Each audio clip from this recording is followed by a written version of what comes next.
Good evening, students. In last online session, I think we initiated about a blind spot. Blind spot के बारे में हम शुरू करने वाले थे, but we have not. So today we are going to start with a topic which is a blind spot. पर blind spot topic को स्टार्ट करने से पहले हम देख लेते हैं कि एक्चुअली ब्लाइंड स्पॉट होता क्या है और कहाँ पे होता है. So in last online session, if you have remembered, we have talked about two type of cells in a retina. आपको रेटिना भी रिवाइज एक बार करवा देते हैं. यहाँ पे जो वाइट पोर्शन है which is retina, we have already discuss this figure. तो मैंने बताया था इन लास्ट ऑनलाइन सेशन कि ऑन अ रेटिना के ऊपर दो टाइप के सेल्स होते हैं. वो सेल्स होते हैं कोन सेल्स और रॉड सेल्स. हमने बात की थी कि इन cone cells are useful and sensitive to bright light. जो ब्राइट लाइट होती है उसके प्रति सेंसिटिव होते हैं कोन टाइप ऑफ सेल्स. दूसरे थे रॉड सेल्स जो सेंसिटिव होते हैं डिम लाइट के, मतलब कम उजाला हो वहाँ पे ये रॉड सेल्स एक्टिवेट हो जाते हैं. कौन सेल्स कलर को भी आइडेंटिफाई करते हैं, ये ऐसा हमने in last online session we have discussed. तो अभी मैं फिर से इस रेटिना, अभी ये जो रेटिना वाइट पार्ट आपको दिख रहा है, ये पूरे वाइट पार्ट पे अलग अलग जगह पे कॉन सेल्स और दूसरे कौन से सेल्स थे, रॉड सेल्स. हाँ, कॉन सेल्स और रॉड सेल्स यहाँ पे बिछे हुए होते हैं, जैसे चादर पे कचरा बिछा हुआ रहता है. In the same way rod cells and cone cells are evenly equal तरीके से डिस्ट्रीब्यूटेड रहते हैं ये रेटिना के ऊपर, जो हमें ब्राइट लाइट और डिम लाइट को सेंस करने के लिए वहाँ पे रहते हैं. बट यहाँ पे जहाँ पे ऑप्टिक नर्व कनेक्ट होती है वहाँ पे कोई भी टाइप के सेल्स नहीं होते, ना ही कौन टाइप के सेल्स होते हैं, ना ही रॉड टाइप के सेल्स होते हैं. तो जब आँखों से रोशनी का कोई हिस्सा यहाँ पे पड़ता है जहाँ पे कोई भी टाइप के सेल्स नहीं है, तो आँख उसे देख नहीं पाती. तो उसी स्पॉट को, उसी जगह को, उसी जंक्शन को ये रेटिना और ऑप्टिक नर्व जहाँ पे जमा हो रहे हैं, जहाँ पे एकजुट हो रहे हैं, उस जगह को हम बोलेंगे जंक्शन. और उस जंक्शन पे कुछ भी देख पाना नामुमकिन हो जाता है, और उस स्पॉट को, इस जगह को हम बोलेंगे ब्लाइंड स्पॉट. अभी ब्लाइंड स्पॉट को आप आइडेंटिफाई कैसे कर सकते हैं, उसके लिए we do have one activity which is activity 16.9 blind spot. It is already been given in your textbook also. If you want to refer, you can do it. So how can we identify blind spot? बहुत ही आसान activity है. What you have to do, you have to take a rectangular paper. एक rectangular paper ले लीजिए, उस पे left side पे cross बना दीजिए. यहाँ पे बेटर है आप बड़ी वाली मार्कर से निशान बनाएं. आपने बॉल पेन से निशान बनाया पतला सा तो वो एक्टिविटी में मज़ा नहीं आएगा. सो माई सजेशन ही है कि जो मोटा वाला पेन है उससे आप स्पॉट्स बनाइए. So what I am doing, on a left side I am putting a cross, मोटा सा cross, and on a right side I am putting a circle. इन दोनों के बीच में अप्रोक्सीमेटली आप 6 से 8 सेंटीमीटर का डिस्टेंस रखिए, ज़्यादा नहीं, 6 से 8 centimetre, half of the plastic scale, आपकी जो प्लास्टिक स्केल है उसका आधा. और क्या करना है, you have to place that mark on your hand away. जितना आपका हाथ है उतना ही दूर आपको रखना है. यहाँ पे एक चीज़ आपको ध्यान रखनी है कि when you are watching left type of spot, जब आप लेफ्ट स्पॉट देखो तो लेफ्ट आँख को बंद कर दो, और जब आप राइट स्पॉट देखो तो राइट आँख को बंद कर दो. बस ये सिंपल सा एक फॉर्मूला है जो आपको याद रखना है. Suppose I am watching left type of left spot which is a cross. मैं क्रॉस को देखता हूँ, तो इस क्रॉस को देखते वक्त मुझे अपनी लेफ्ट आई बंद कर देनी है.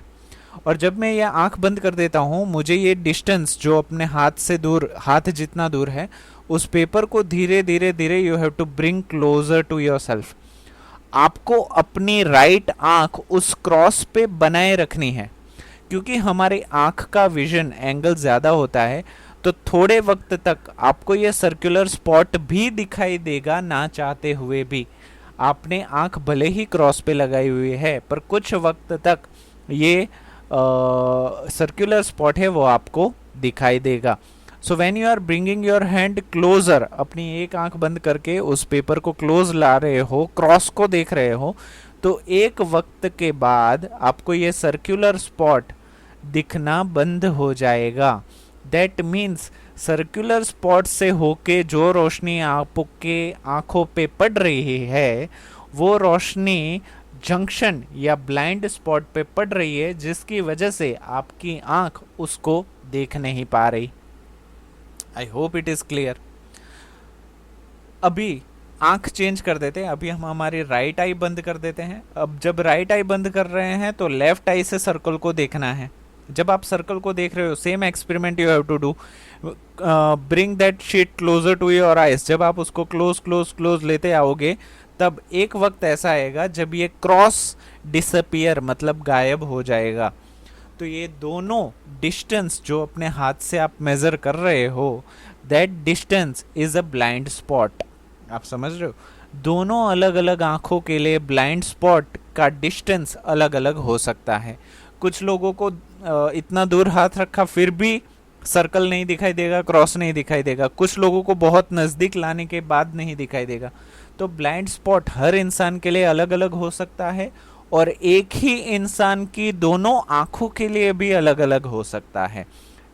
हो सकता है कि आपका लेफ्ट आई राइट आई का ब्लाइंड स्पॉट थोड़ा नज़दीक आ जाए और लेफ्ट आई का ब्लाइंड स्पॉट थोड़ा दूर आ जाए. दोनों आंखों के लिए भी ब्लाइंड स्पॉट अलग अलग जगह पे हो सकते हैं. उसको ब्लाइंड डिस्टेंस भी बोल सकते हैं कि उस आंख तक आपको कुछ दिखाई नहीं देगा. ये ब्लाइंड स्पॉट का प्रॉब्लम ऑलमोस्ट उन लोगों में ज़्यादा देखने को मिलता है, मतलब उन लोगों को ज़्यादा महसूस होता है जिनके पास एक ही आंख होती है. आप समझ रहे हो? जिनकी एक आंख काम नहीं करती, उनको ये ब्लाइंड स्पॉट से काफ़ी बच के रहना पड़ता है. और होता क्या है कि उनके बाजू में कोई खड़ा है फिर भी उनको नहीं दिखाई देगा बिकॉज ऑफ ब्लाइंड स्पॉट. आप समझ रहे हो? और ब्लाइंड स्पॉट किसको बोलते हैं? जहाँ पे रेटिना और नर्व सेल मिलते हैं, वो जंक्शन पे कोई भी टाइप के सेल्स नहीं होते, ना ही कॉन टाइप के सेल्स होते हैं, ना ही रॉड टाइप के सेल होते हैं. तो वहाँ पे कोई भी रोशनी आइडेंटिफाई नहीं हो सकती, इसी वजह से उसको ब्लाइंड स्पॉट बोलते हैं. सो अगर एक्टिविटी डेमोन्स्ट्रेशन में अगर कोई कमी रह गई है तो उसके थियरी पोर्ट हम पढ़ते हैं, थियरी पोर्शन, ताकि आपके हर डाउट क्लियर हो जाए. सो activity 16.9 which is a blind spot. Make a round mark and a cross on a sheet of paper with the spot to the right of the cross. एक paper लीजिए sheet का, उसके left side पे cross बनाइए और right side पे circular बनाइए. इन दोनों के बीच में distance you have to take as 6 to 8 centimetre, half of the plastic scale. आपकी छोटी वाली जो प्लास्टिक स्केल होती है उसका आधा distance you have to take. Hold the sheet of the paper at the arms length from the eye. शुरुआत में उस पेपर को अपने हाथ जितने डिस्टेंस पे रखिए. क्लोज योर लेफ्ट आई. अपनी लेफ्ट आंख बंद कीजिए. Look continuously at the cross. जब आप लेफ्ट आईज बंद कर रहे हैं तब आपको लेफ्ट वाला ही चीज़ देखना है अपनी राइट आई से. कंफ्यूज नहीं होना है लेफ्ट राइट में. Move the sheet slowly towards you. उस शीट को धीरे धीरे अपने आंखों के नज़दीक लाइए. What do you find? आप क्या देखते हो? Does the round mark disappear at some point? जो सर्कुलर मार्क है वो कुछ डिस्टेंस के बाद डिसअपियर मतलब गायब हो जाता है. Now close your right I. अब अपनी राइट आई बंद कीजिए और सर्कुलर स्पॉट को देखिए. Look at the round mark now and repeat the activity. फिर से वैसे ही एक्टिविटी रिपीट कीजिए, पर इस बार क्रॉस डिसअपियर हो जाएगा. Does the cross disappear? Of course cross disappear. The disappearance of the cross or the round mark shows us that there is a point on a retina which cannot send messages to the brain when light falls on it. उसका मतलब है कि वो जगह है, वो spot है जहाँ पे हमारी आंखें दिमाग को सिग्नल नहीं भेज पाती क्योंकि वहाँ पे कोई सेल्स ही नहीं है. That spot is known as a blind spot. हर इंसान के पास ब्लाइंड स्पॉट होता है. अगर कोई बच्चे ज़्यादा शाणे बन रहे हैं कि सर मुझे तो आँख के एंड तक सब कुछ दिखाई दे रहा है, तो क्या मेरा ब्लाइंड स्पॉट नहीं है? नहीं, उसका ब्लाइंड स्पॉट नहीं है, उसका दिमाग नहीं है.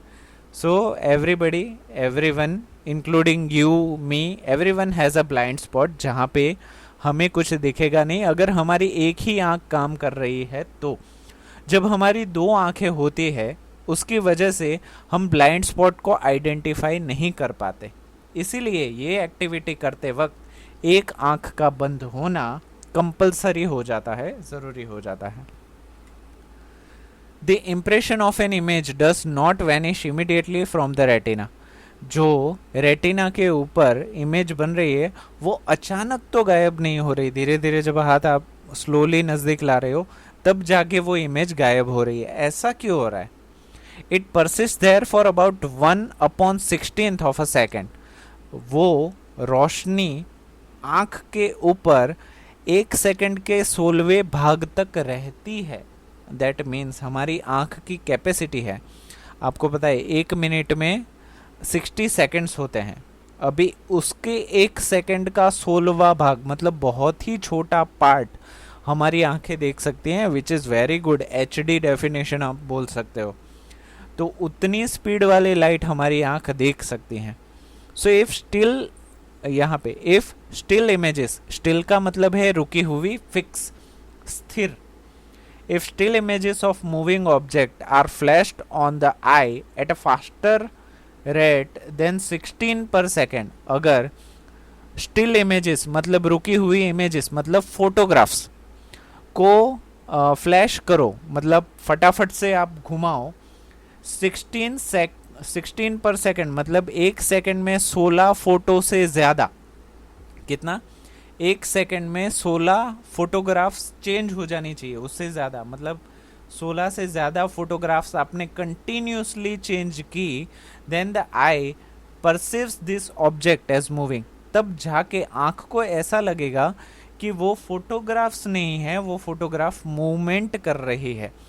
इससे ऐसी एक बुक भी आती है, आपने शायद देखी होगी, कि जिस बुक को आपको टर्न करना है तो ऐसा लगेगा कि वो पूरा वीडियो है। यस और नो? उस बुक को कुछ बोलते हैं, I don't remember now, but in next online session I will cover it up कि उस बुक को क्या बोलते हैं, और उस बुक को आपको दिखा भी दूंगा एक बार। तो क्या होगा, पर उसकी स्पीड कितनी होनी चाहिए?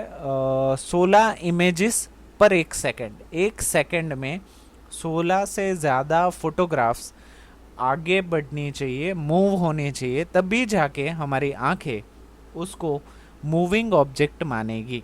तो हमारी आंखों की कैपेसिटी आप बोल सकते हो कि 1 सेकेंड के 16वें भाग तक हम डिफ्रेंशिएट कर सकते हैं, अलग अलग चीज़ें देख सकते हैं। ठीक है, मूविंग फॉरवर्ड, एक्टिविटी 16.10 जो इसी से रिलेटेड है, बट एज यू नो इसको हम इस ऑनलाइन सेशन में नहीं लेंगे, उसको हम लेंगे नेक्स्ट ऑनलाइन सेशन में। टिल देन आप प्रैक्टिस करते रहिए, और ब्लाइंड स्पॉट के बारे में आपको कुछ पता चलता है तो मुझे बताइए, ताकि मुझे भी खुशी हो कि आपने सक्सेसफुली ब्लाइंड स्पॉट की एक्टिविटी कर ली। टिल देन रिवाइज करते रहिए, और थैंक यू सो मच।